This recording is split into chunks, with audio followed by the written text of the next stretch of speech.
안녕하십니까. 부동산 경제론 이범웅입니다. 오늘은 중간시험 지나고 9주차이고요. 중간시험 때는 동영상 강의가 없어서 이제 8주차 강의했던 거, 아니죠. 7주차 강의했던 거 잠깐 요약하고 그리고 나서 이제 본격적인 강의로 들어가 보도록 하겠습니다. 우리 7주차에는 토지 서비스 시장의 균형, 그리고 토지세의 효과, 중립성과 효율성, 모형의 한계에 대해서 살펴봤습니다. 그래서 지금 하고 있는 게 부동산 시장의 수요 공급 모형, 즉 임대료 결정 모형이고요. 부동산 공간 시장을 대상으로 하고 있는 그런 분석입니다. 그래서 여기서 이제 토지 서비스 시장의 수요 공급 모형 해가지고 사실은 이제 한 4가지 정도를 가정을 하고 했었는데요. 뭐 그중에 가장 중요한 건 이제 총량이 고정되어 있는 모형이다라고 하는 거죠. 그래서 토지 서비스 시장에서 공급 곡선이 수직선의 형태를 취하고 있는 그런 모형입니다. 그래서 토지 시장의 균형 분석을 갖다 이제 먼저 살펴봤는데요. 토지 시장의 균형이라고 하는 것은 이제 43쪽의 그림 가지고 살펴봤었습니다. 그래서 우하향하는 수요 곡선, 즉 한계 생산물 가치 곡선하고 수직선의 형태인 공급 곡선이 만나는 점이 토지 시장의 균형점이 됩니다. 그리고 토지 서비스 시장의 균형에서 토지 서비스의 균형 가격, 균형 임대료, R이 결정이 된다라고 생각해 볼 수 있습니다. 토지 공급이 고정되어 있기 때문에 토지 가격, 즉 임대료는 이제 수요 측의 요인인 생산물 가격, 그리고 토지의 한계 생산성에 영향을 미치는 요인, 이런 것들에 의해서 이제 결정이 된다라고 설명을 드렸었죠. 그래서 예를 들어 토지로부터 주거 서비스를 생산하는 경우이다라고 하면 생산물 가격인 주택의 임대료가 상승하면 토지의 수요 곡선이 우측, 즉 상향 이동을 하고 이에 따라 이제 토지 임대료가 상승을 했습니다. 그리고 토지의 한계 생산성을 높이는 요인들도 이제 같은 효과를 가져온다라고 생각해 볼 수 있죠. 거기다가 장기적으로 보면 인구 증가라든지 핵가족화, 소득 증가, 도시화 뭐 이런 것들은 모두 주택 가격, 즉 생산물 가격의 상승 요인이 되기 때문에 이런 요인들이 도시 지역의 토지 가격의 상승 요인이다라고 생각해 볼 수 있습니다. 그럼 이렇게 토지 시장의 균형 분석은 일반 재화 시장과 어떤 차이가 있는지, 토지 서비스 시장의 수요 공급 모형 간단하게 토지 총량이 고정되어 있는 모형 가지고 살펴봤는데요. 일반 재화 시장과는 어떤 차이가 있는지 살펴보도록 하겠습니다. 일반적인 재화 시장에서는 그 공급 곡선이 우상향하는 형태이죠. 그래서 이런 수요 공급 모형에서는 높은 가격이 공급자들로 하여금 더 많은 생산을 하도록 유도를 합니다. 근데 지금 우리가 살펴본 모형에서는 공급이 완전 비탄력적, 즉 수직선의 형태이기 때문에 가격의 공급 확대 기능이 없다라고 생각해 볼 수 있습니다. 그렇기 때문에 토지 임대료를 뜻하는 지대는 불로소득의 의미를 내포하고 있다라고도 생각해 볼 수 있습니다. 그래서 사회적 요인 때문에 토지의 가치가 창출되고 그리고 그 가치가 시간의 흐름에 따라 높아지는 혜택을 토지 소유자들이 오롯이 독차지하기 때문에 토지 임대료를 뜻하는 지대는 불로소득의 의미를 가지고 있다라고 생각해 볼 수 있고요. 이러한 불로소득을 사회적으로 좀 환수해야 한다라고 하는 주장도 많이 있습니다. 그렇긴 하지만 토지 가격은 공급량에 영향을 주지 못해요. 그렇긴 하지만 여전히 수요를 조절해 가지고 자원을 효율적으로 배분하는 그런 기능을 수행을 하고 있습니다. 즉 토지 서비스 시장의 가격 결정 과정을 통해서 수요 측면에서 토지의 배분과 이용이 효율적이도록 한다라고 이제 생각해 볼 수 있어요. 자, 그럼 이런 그 토지 서비스 시장 모형에서 토지세의 효과에 대해서 이제 살펴보는데요.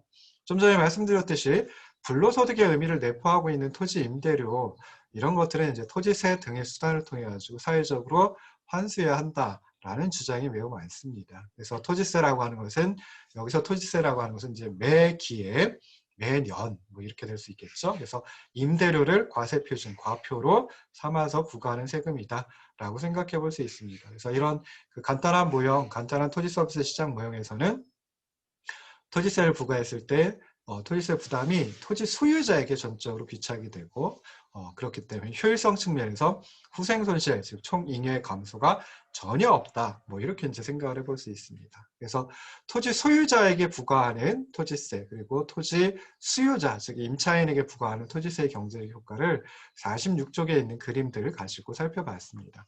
먼저 이제 토지 소유자에게 부과하는 토지세의 경제적 효과인데요. 46쪽에 강의 46쪽에 윗 그림 가지고 생각을 해봤습니다. 그래서 단위당 T1, 단위당 세액 T1의 종량세를 토지 소유자, 즉 공급 측면에게 부과하는 경우를 먼저 생각해 봤는데요.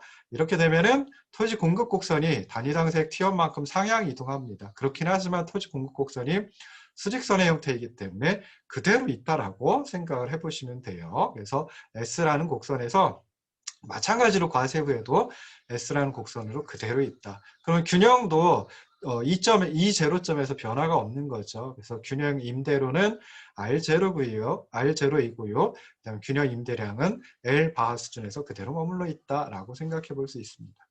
토지 소유자는 임대료를 R0만큼 내는 게 아니라 과세 후에는 R0에다가 단위당 세액 T1을 더해준 R'만큼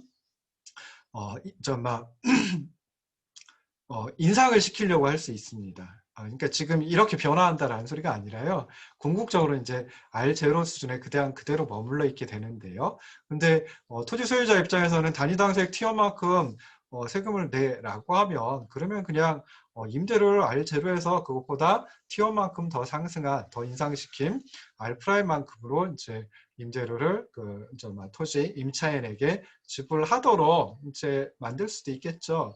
그러면 이제 그렇게 하면 토지세 부담을 갖다가 임차인들한테 모두 전가를 할 수 있습니다.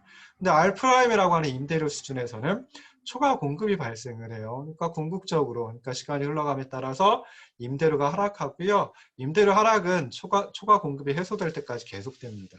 그래서 결국 과세 전에 균형 임대료 수준이었던 R0 수준으로 그대로 이제 하락해가지고 거기까지 가면 그냥 그대로 있는 거죠. 그래서 새로운 균형에서 토지 소유자들은 과세 전과 동일한 임대료 R0를 임차인으로부터 지불받습니다. 그러니까 임차인은 과세 전이나 과세 후나 지불하는 임대료, 즉 수요 가격이 R0로 동일하다라고 생각해 볼 수 있죠.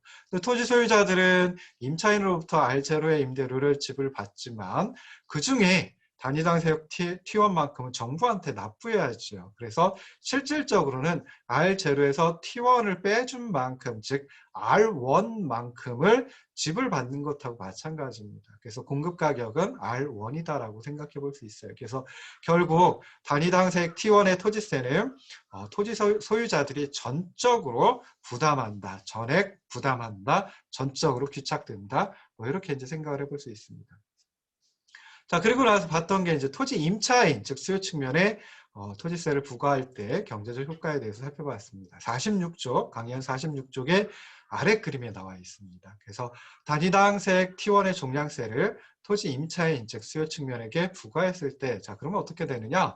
토지 수요 곡선이 단위당 세액 T1만큼 하향 이동합니다. 그래서 46쪽 아래 그림에서는 D0에서 D1으로 이제 수요 곡선이 하향 이동을 하게 되고요. 그러면 균형은 이 제로점에서 이 원점으로 변화를 하게 됩니다. 그래서 균형 임대료는 결국 R0에서 R1, 즉 R0에서 T1을 빼준 크기 R1으로 하락하고요. 균형 임대량은 그냥 그대로 L반 수준에 머물러 있게 됩니다. 그래서 토지 임차인은 토지 소유자에게 R1의 임대료를 지불하고 단위당 세액 T1은 정부에 납부해야 되죠. 그러니까 실질적으로는 그 둘을 합친 R0만큼을 지불하는 셈이 됩니다. 그래서 이게 과세 후의 수요 가격이다라고 생각해 볼 수 있죠. 토지 소유자는 과세 전에는 R0의 임대료를 지불받았는데 과세 후에는 R1으로 임대료가 하락합니다. 그래서 이 R1이 과세 후의 공급 가격이다라고 생각해 볼 수 있습니다. 그래서 정확히 단위당 세액 T1만큼 과세 전보다 과세 후에 낮아지게 되는 거죠. 그래서 단위당 세액 T1의 토지세는 전적으로 토지 소유자들에게 귀착된다. 토지 소유자들이 단위당 세액 T1의 토지세를 전액 부담한다. 뭐 이렇게 이제 생각을 해볼 수 있습니다. 자, 그러면 이렇게 토지 소유자에게 부과를 하든 토지 임차인에게 부과하던 경제적 효과는 동일하게 나타난다라고 생각해 볼 수 있는데요. 토지세 부과 전하고 토지세 부과 후하고 균형 임대량은 변화하지 않습니다. 그러니까 토지세가 경제 주체들, 즉 수요 측면에 참여하는 임차인들, 그리고 공급 측면에 참여하는 토지 소유자들의 의사결정, 선택에 영향을 전혀 미치지 못한다라는 거죠. 그래서 이러한 조세를 중립적인 조세라고 얘기를 합니다. 그래서 경제 주체들의 의사결정, 선택에 영향을 미치지 않는 조세를 중립적인 조세라고 하고요. 토지세는 이런 중립적인 조세죠. 그래서 토지세가 중립성을 가지고 있다라고 생각을 해볼 수 있습니다. 자, 이제 효율성을 가지고 살펴봐야 되는데요. 효율성은 이제 총잉여의 크기 가지고 생각을 해봤죠. 그래서 과세 전의 총잉여 살펴보면 과세 전의 소비자 잉여 먼저 보시면은 총편익 즉 수요곡선 아래에 있는 면적이 사각형 OA20L 바였고요. 소비자가 정말 임차인이 실제로 지불하는 금액, 실제로 지불하는 임대료는 사각형 OR020L 바만큼이었습니다. 그래서 그걸 빼주면은 삼각형 R0A20가 과세 전 소비자 잉여이고요. 과세 전 생산자 잉여는 과세 전에 실제 임대 수입이죠. 사각형 OR020L 바만큼이 됩니다. 그래서 이렇게 소비자 잉여, 생산자 잉여를 합쳐놓은 과세 전 총잉여는 사각형 OA20L 바가 됩니다. 과세 후에는 어떻게 될까요? 과세 후에는 소비자 잉여는 총편익에서 실제 지불 금액을 빼준 건데 총편익이 사각형 OA20L 바만큼이고요. 실제 지불 금액은 사각형 OR020L 바만큼입니다. 그래서 그 둘을 빼주면 삼각형 R0A20만큼이 되고요. 자, 생산자 잉여는 실제로 거둬들인 임대 수입이죠. 그래서 사각형 OR1, 2원, L 바만큼이 되고요. 과세 후에는 플레이어가 시장 참여자가 하나 더 늘죠. 정부가 됩니다. 그래서 정부의 조세 수입도 살펴봐야 되는데 정부의 조세 수입은 사각형 R1, R0, E0, E1. 그래서 이 세 가지 과세 후 소비자 잉여, 과세 후 생산자 잉여, 그리고 정부의 조세 수입 합치면 사각형 OA20L 바만큼이 됩니다. 그러니까 생산자 잉여 그 총이여는 과세 전이나 과세 후나 똑같으니까 동일하니까 줄어들지 않는다라고 생각해 볼 수 있죠. 단지 생산자 잉여 중에 사각형 R1, R0, E0, E1만큼 줄어들었는데 이것이 그대로 정부의 조세 수입으로 흘러들어가게 됩니다. 그래서 경제적 후생, 총잉여는 과세 전과 과세 후에 동일하고요. 그러다 보니까 경제적 후생의 손실, 즉 초과 부담이라고 하는 것이 없다라고 생각해 볼 수 있습니다. 그래서 결국 토지세는 효율적인 조세이다. 토지세의 효율성이 만족된다. 뭐 이렇게 이제 생각을 해볼 수 있죠. 그래서 결과적으로 보면 토지세는 중립성도 가지고 있고 효율성도 가지고 있는 그런 조세입니다.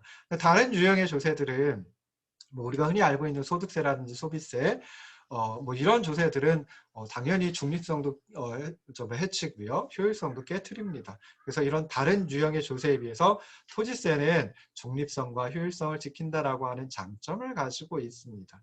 그래서 헨리 조지와 같은 학자들은 이러한 주장을 체계화해가지고 토지 단일세 운동, 그러니까 다른 조세는 다 없애고 토지세 하나만 놔두자라고 하는 운동을 캠페인을 전개를 하기도 했습니다. 그래서 우리나라에서도 1980년대 후반 이후에 부동산의 편중 소유라고 하는 이 어떻게 보면 이제 문제점이죠. 그래서 이런 현상을 교정하고 지가를 안정화시키기 위해서 토지 보유 과세를 강화해야 한다, 토지세를 강화해야 한다, 뭐 이런 주장이 제기가 되기도 했습니다. 근데 이 모형, 토지세까지 살펴봤는데 그 전에도 설명드렸던 이 모형의 한계, 즉 공급이 완전 비탄력적인 토지 서비스 시장 모형의 한계는 한마디로 얘기하면 현실에 대한 과도한 단순화라고 설명을 드릴 수 있습니다. 그래서 크게 한 5가지 정도 생각을 해볼 수 있는데요.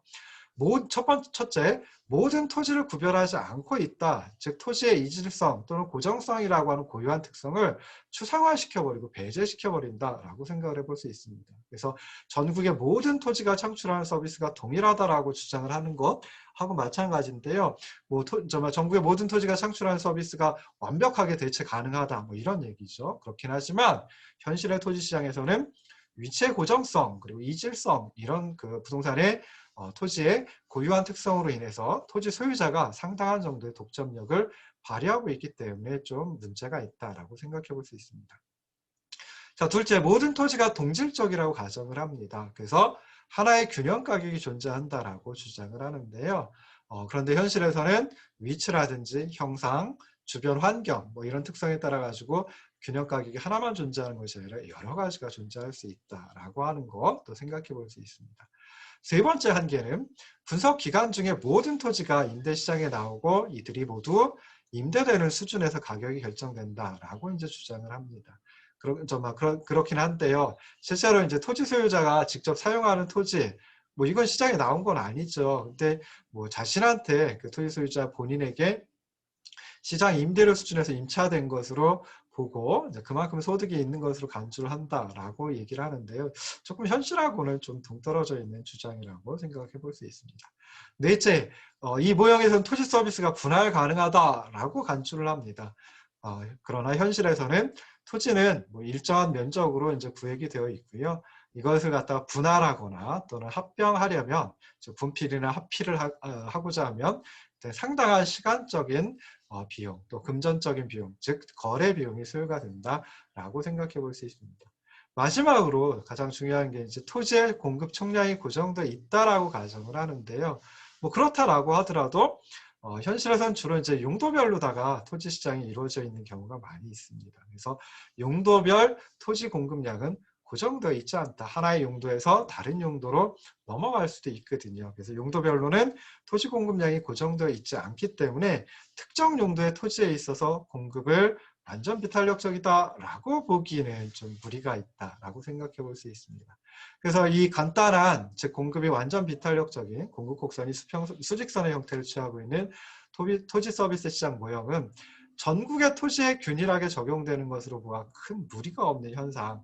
예를 들어 모든 토지에 대해서 비슷하게 적용되는 재산세 효과, 뭐 이런 것들을 다룰 때는 참 간단하고 명료한 어떤 분석 틀을 제공한다라고 볼 수 있습니다. 근데 토지의 공간적인 특성이나 이질성에 관련된 현상들을 분석할 때는 이 모형을 써먹기는 좀 쉽지 않다라고 하는 것도 생각을 해볼 수 있습니다. 그래서 모형의 한계와 유용성까지 이제 살펴봤고요. 자, 다음은 이제 토지시장 모형이긴 한데요. 살짝 바꿔가지고요. 토지의 총량이 고정되어 있냐? 아니다. 용도별로는 고정되어 있지 않고 움직일 수 있다, 변화할 수 있다, 바뀔 수 있다라고 하는 가정하는 두 가지 용도가 경쟁하는 토지시장 모형에 대해서 살펴보도록 하겠습니다. 자, 세 번째 강의안을 이렇게 공유하고 시작하도록 할게요. 자, 39쪽에 나와 있습니다. 그래서 아이고 죄송합니다. 39쪽이 아니라 더 뒤인데요. 50쪽 정도인데요. 제가 미리 이걸 그 부분을 갖다가 펼쳐놨어야 되는데 죄송합니다. 자, 그래서 50쪽에 두 가지 용도가 경쟁하는 토지시장 모형 해가지고 나와 있습니다. 그래서 좀 전까지 살펴봤던 공급이 완전 비탄력적인 수요 공급 모형은 토지에 대한 전통적인 사고 뭐 이런 걸 좀 생각해 보는데 좀 유용합니다.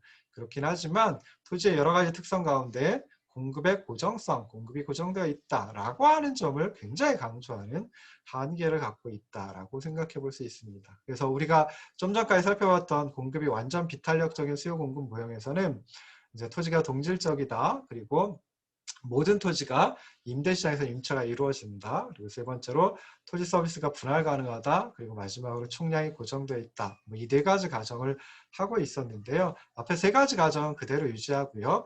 토지의 용도가 다를 수 있다. 그러면은 그 용도별 토지 총량은 고정되어 있는 것은 아니다. 용도별 토지 공급량이 달라질 수 있다, 변화할 수 있다라고 하는 거, 임대료에 따라서요. 그래서 토지 공급 곡선이 완전 비탄력적인 수직선의 형태를 취하고 있지 않다라고 하는 걸 이제 생각을 해볼 수 있습니다. 그렇긴 하지만 용도를 갖다가 여기서 두 가지로 구분을 할 텐데요. 두 가지 용도만 고려한다라고 하더라도 수요 공급 곡선을 모두 다 이렇게 펼쳐놓고 살펴보기는 상당히 어렵습니다.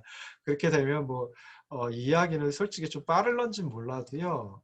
근데 정확히 이해하기는 쉽지 않거든요. 그래서 여기서는 이제 두 가지 용도가 경쟁하는 토지시장 모형을 조금 새로운 그래프 형태를 가지고 살펴보도록 하겠습니다. 그래서 전체 토지의 공급량은 고정되어 있습니다. 그렇긴 하지만 토지가 서로 다른 두 가지 용도의 투입 또는 배분된 그런 모형을 이제 가정을 해보도록 하겠습니다. 그래서 여기서 두 가지 용도는 주거용하고 그다음에 농업용 뭐 이렇게 이제 가정을 하는데요.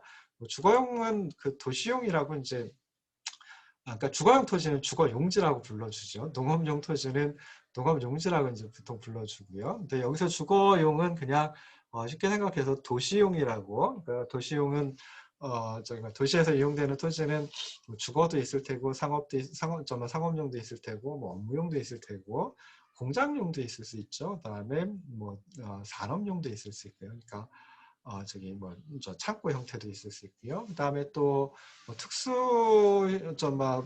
목적의 부동산일 수도 있긴 합니다. 근데 그냥 주거용이라고 하나로 나누고요. 그다음에 또 하나는 농업용 해가지고 크게 두 가지로 구분을 해보자. 그래서 주거용은 영어로 이제 도시를 갖다가 어번이라고 얘기를 하니까요. U라고 이제 표기를 하고요. 농업용은 agricultural 앞자 따가지고 A라고 주로 이제 표현을 합니다. 그래서 뒤에 표기가 UA 나오면 U는 주거용 그리고 A는 농업용 뭐 이렇게 이제 생각을 하시면 좋을 듯 싶습니다. 그래서 각 용도에 토지를 쓰려는 경쟁이 나타나게 되고요. 그러다 보면은 토지가 어떻게 배분되는지 그걸 살펴볼 수 있습니다.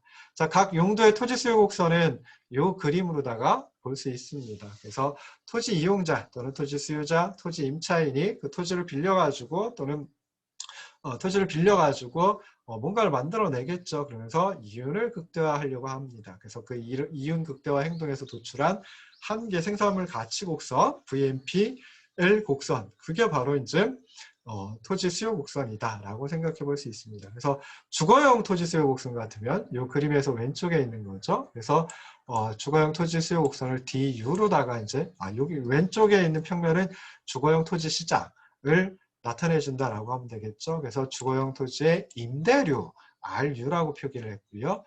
그다음에 주거용 토지의 배분량 또는 뭐 이용량, 임대량 LU라고 이제 표현을 했습니다. 그러면은 주거용 토지 시장에서 토지 수요 곡선은 주거용 토지 수요 곡선은 DU라고 하는 형태로 우하향하는 형태로 나타나게 될 테고요. 자, 이건 결국 뭘 반영하느냐? 주거용 토지의 한계 생산물 가치, 즉 VMPU를 반영한다라고 생각해 볼 수 있습니다. 자, 오른쪽 그림의 오른쪽 부분은 농업용 토지 시장을 의미합니다. 농업용 토지의 임대료 RA라고 이제 표기를 했고요. 그 다음에 농업용 토지 시장에 배분되는 토지의 양, 농업용 토지량, 농업용 토지 임대량은 LA 해가지고 이제 구분을 했습니다. 그 원점도 농업용 토지 시장의 원점은 OA, 주거용 토지 시장은 OU 이렇게 이제 구분을 했어요. 그래서 농업용 토지 시장에서 수요 곡선은 농업용 토지 서비스의 수요 곡선은 DA라고 이제 표기를 했고요. 이놈은 뭘 반영하느냐? 결국 농업용 토지의 한계 생산물 가치 VMPA를 반영한다. 똑같다, 동일하다, 뭐 이렇게 이제 생각을 해볼 수 있습니다. 자, 그럼 여기서 오른쪽에 있는 농업용 토지 서비스 시장의 요 그래프를 갖다가 종축, 그러니까 OARA 요 종축을 축으로 해가지고 회전 이동을 시킨다라고 하면 그러면 이런 그림이 되겠죠. 이런 그림이 돼버려요. 그리고 이 그림을 가지고 보면 이 그림에서 중요한 거는 주거용 토지의 원점, 주거용 토지 시장의 원점 OU에서 농업용 토지 시장의 원점 OA까지 그 거리가 바로 토지의 총량, 이 사회, 이 국가에 존재하는 토지의 총량으로 두면 됩니다. 그래서 토지의 총량은 L바만큼인데요. 주거용 토지로 이용되는 양, 그리고 농업용 토지로 이용되는 양, 그 둘을 합친 게 L바가 되면 되죠. 주거용 토지 그 배분량이 더 늘어나고 농업용 토지 배분량이 줄어들고 해도 상관없습니다. 둘을 합친 게 결국은 이제 전국토에 걸친 토지의 총량 L바만큼만 되면 되거든요. 그래서 OU에서 즉 주거용 토지 시장의 원점 OU에서 농업용 토지 시장의 원점 OA까지 그 거리를 갖다가 토지의 총량 L바만큼으로 딱 고정시켜 놓는 겁니다. 그리고 나서 이제 보면요. 어떻게 되겠어요? 수요 곡선이 두 개가 나오겠죠. 그래서 여기 오른쪽으로 우하향하는 요 토지 수요 곡선은 주거용 토지의 토지 수요 곡선이다라고 생각하면 되고요. 그 다음에 이렇게 좌하향하는 요거는 아까 농업용 토지 시장의 그래프를 갖다가 종축을 축으로 해가지고 회전 이동시켰잖아요. 그러니까 회전 이동했으니까 임대료 축은 그대로 이렇게 종축으로 있는데 횡축이 OA에서 시작해가지고 이쪽으로 가면 갈수록 이렇게 가면 갈수록 농업용 토지의 이용량 또는 농업용 토지의 배분량, 농업용 토지량이 더 커진다라고 하는 걸 알 수 있어요. 그러니까 농업용 토지 수요 곡선도 이렇게 좌하향하는 형태. 아니 그냥 원래는 우하향하는 건데 이걸 RAOA라고 하는 종축을 축으로 해가지고 회전 이동시켰기 때문에 이렇게 좌하향한 형태로 나타나게 된다라고 생각을 하시면 좋을 듯 싶습니다. 그래서 수요곡선 DU, DA 구분하실 수 있겠죠. DU는 주거용 토지 수요곡선, DA는 농업용 토지 수요곡선.